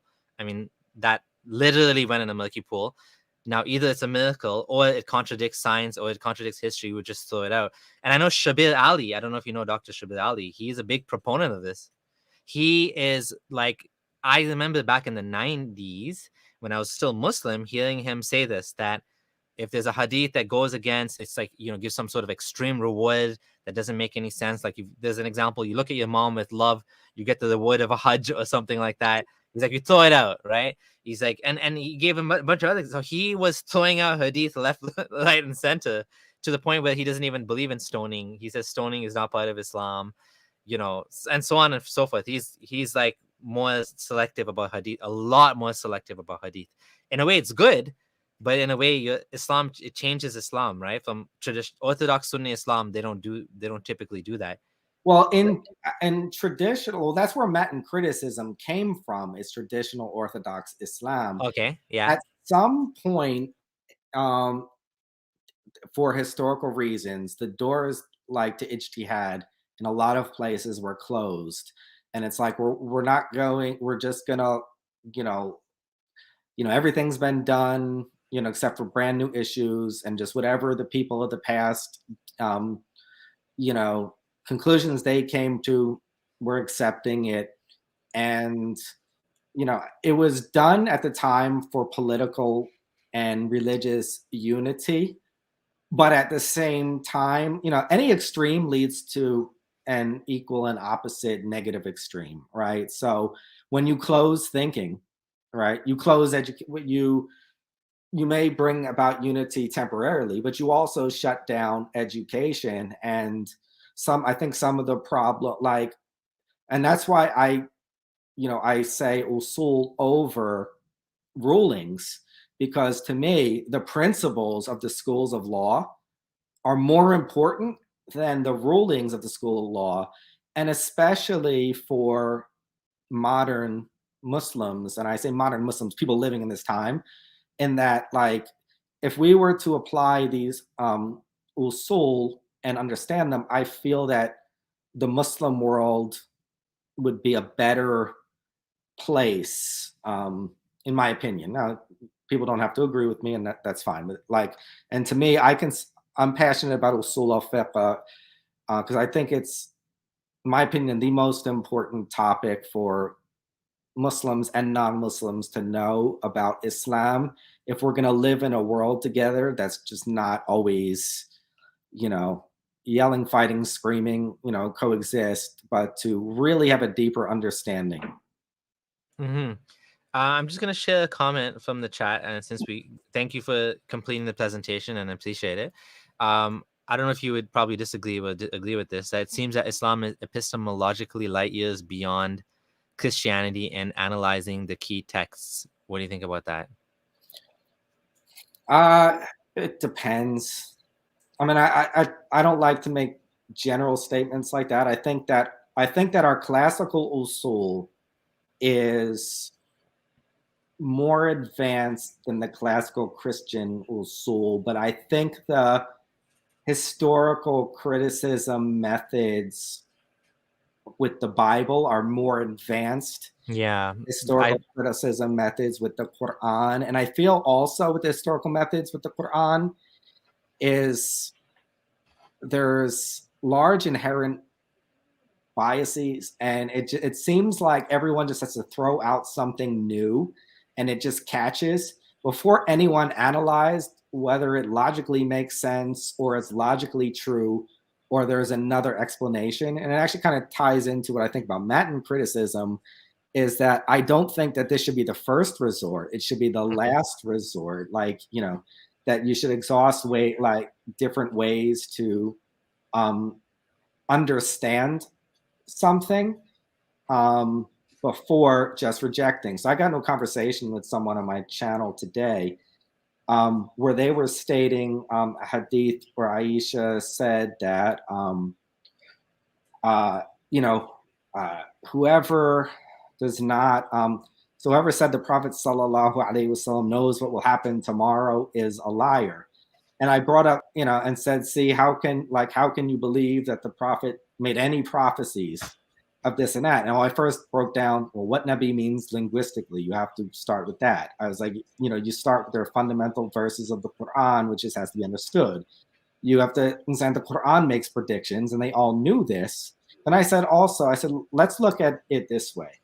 I was like, if your friend told you they don't know what they're doing tomorrow, but on Sunday they're going to a wedding and Monday they're going to work, would you say that's a contradiction?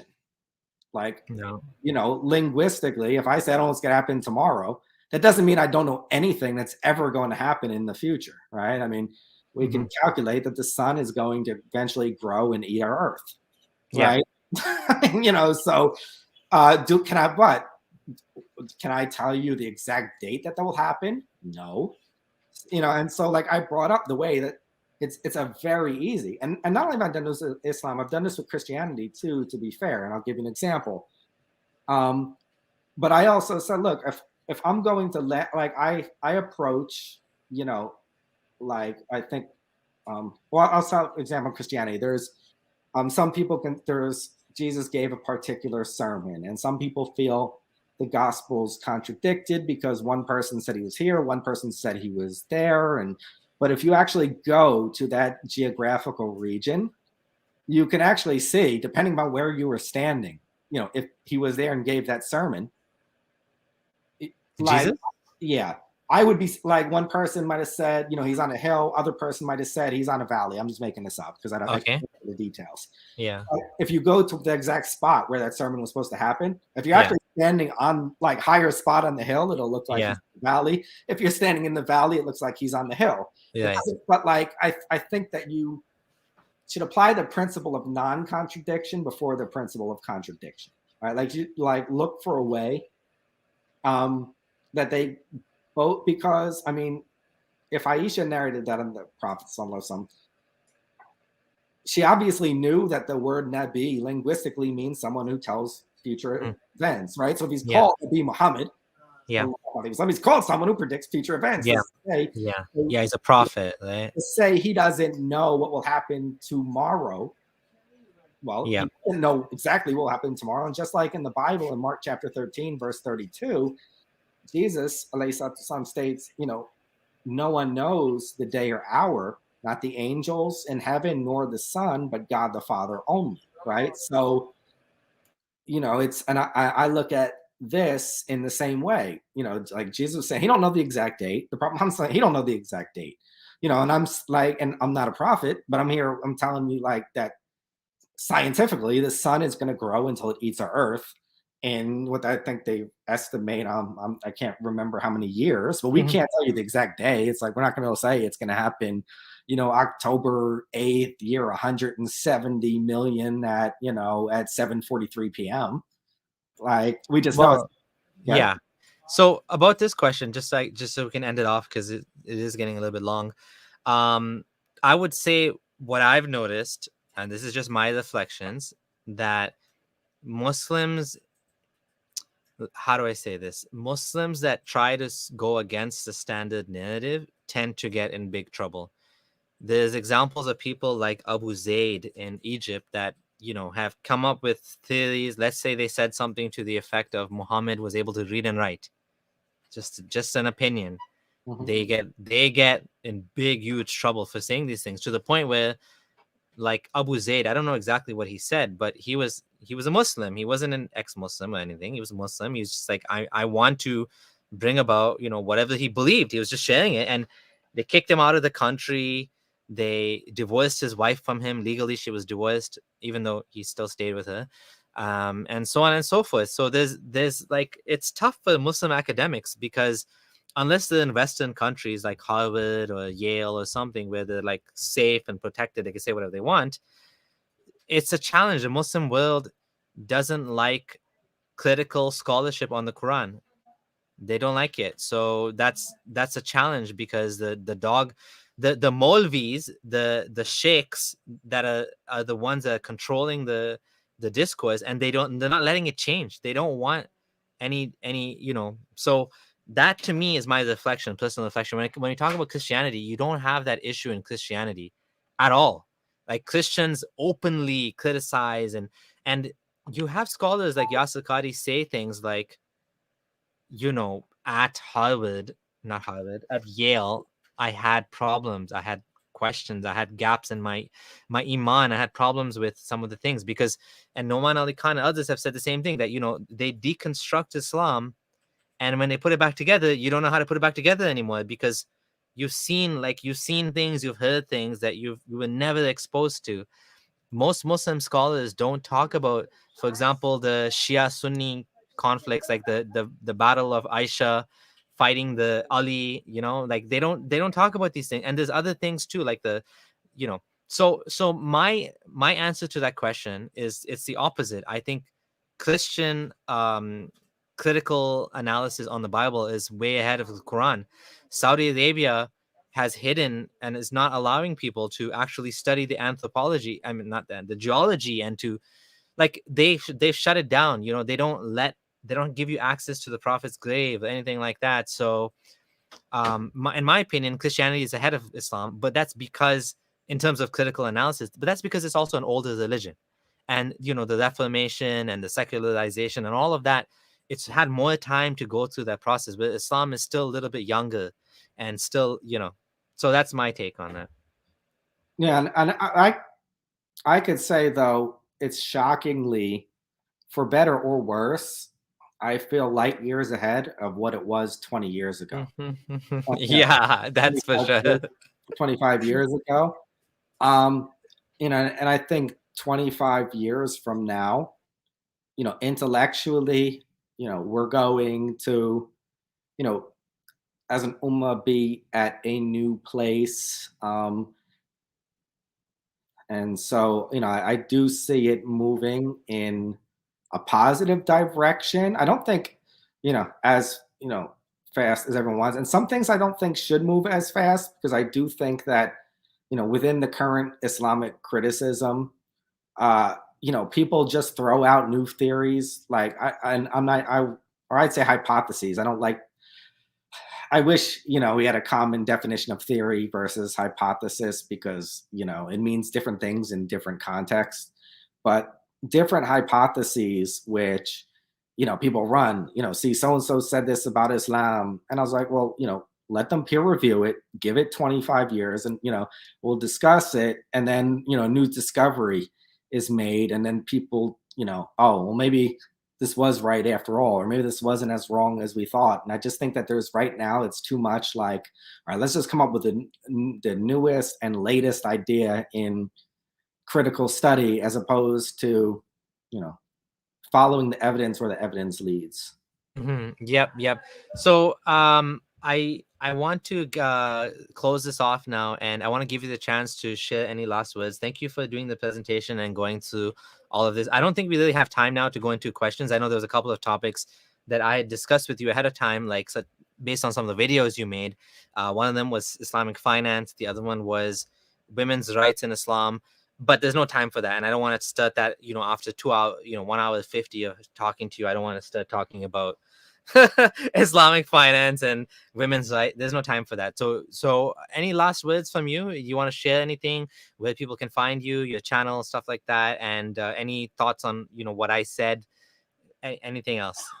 So first off, I want to thank you for having me. And you commented on how you felt that I'm brave for coming on here to discuss with you. And I actually feel equally you're brave. And I sent this to you in a private email, but I'll say it publicly, that when I saw last week when you had a Muslim on, and I saw how some people reacted in the comments so negatively towards him and towards you for having them, I said, like, you're brave and courageous, because I do feel that there are some people that like just want to see you bash Islam, as opposed to actually have conversations, about Islam. And, you might piss off those listeners. So, I would like to thank you for having me. My channel, for anyone who's interested in following me, is called Experience Islam with the Faroos. If you just put into your YouTube search the Faroos, it will. It's linked below as well. Oh yeah, it's It's linked linked from below. the Mm-hmm. And so I am doing 10-minute weekly Usul al-Fiqh videos that they're going to get way more into detail than what we discussed here, for anyone who's interested. I also do some videos that people ask me to do. Some I like, some I don't. But, sometimes you just, have to do what people want. And, and so I'm also going to be starting a section on one of the books I wrote years ago. So I've had books that were published. I'm not going to plug any of them, but they were published under my real name, not my YouTube screen name. But I was working on one that was actually bought by a publisher but never published, and it was, it has. I'm going to do certain misconceptions of Islam, where I'm actually going to take, controversial questions that also are part of the, what I call the way of looking at them of the Protestant Islam, and look at them more traditionally and linguistically, and how they were understood. Because some of these, what I call Protestant Islam, doesn't make any sense. And I'll just give you an example. So there's something, Islam is a religion of hate, and they'll, quote some, texts from the Quran that say hate, but in traditional, it's not really translated, but in traditional understanding, there's natural hatred and legislated hatred. They're two totally different things emotionally. We don't have a concept in English of legislative hatred. And then the same thing with love. And then, so for example, the Quran gives, Muslim men the permission to marry Jewish and Christian women. of that have never committed zina, and so if they're like, if you have to hate them with the natural hate, you know, so what do you say to your wife before you go to bed if she's Jewish or Christian? I hate you instead of I love you. Like, no, I can't. Like, so, you know, but some of these simplistic conclusions that people come to, like, are just due to lack of understanding of, you know, language or whatever. And I'm not using the excuse, like, because I do know some people use this excuse for like everything. You don't understand Arabic. In some Yeah. cases, it's true. And in some cases, it's total nonsense. There are some words that can be directly translated into English, and there are Yeah. some words that can, or there's some words that are whole concepts that needs explanation, or there's some words that don't have an equivalent. But like, we just got to be honest about which can be directly translated, which cannot. And I just think that we're at a place now where people are thrown into defensive extremes. So like, one group says Islam is a religion of perpetual warfare. The next group says, you know, Islam is a religion of peace. And people ask me, I say, well, Islam is a religion of peace, military service, treaties, and trade. And all of them are applicable depending upon the situation, and all of them exist in the text if you don't just take one text and exclude all the others. Like, you know, Mm. you look at you know, if there's 100 pieces to a puzzle, you don't look at one and say, you know, see. And I used the example before, you know, I could pick out a verse in the Bible and say David was an atheist. See, he said there's no God. If I just cover the words only fools say, Mm. you know. Yeah, that would be unfair quote mining, I guess. Not even, it's not even a full quote. I would actually maybe disagree with you on a lot of the things you're saying, but we don't have time to get into that. I personally do think the Quran is hateful and uses a lot of dehumanizing rhetoric against non-Muslims. But we don't have time to talk about that. And again, you know, maybe one day we can have an actual conversation on some of these topics. Today the topic wasn't about whether Islam is true or not. It was, like you said, it was, the idea was to go through some of the Usul al-Fiqh, because this is a passion of yours, a personal passion, something you've studied. And so we did, you know, I did challenge you on a few things, but that wasn't the point of the show today. So thank you for coming. For anyone that's interested, you know, do check out his channel. And we'll see you guys at the next live stream, which is going to be with Abdullah Gondal. We're going to be doing the Epileptic Prophet Part 3, Farid and his cousin destroyed. So do join us.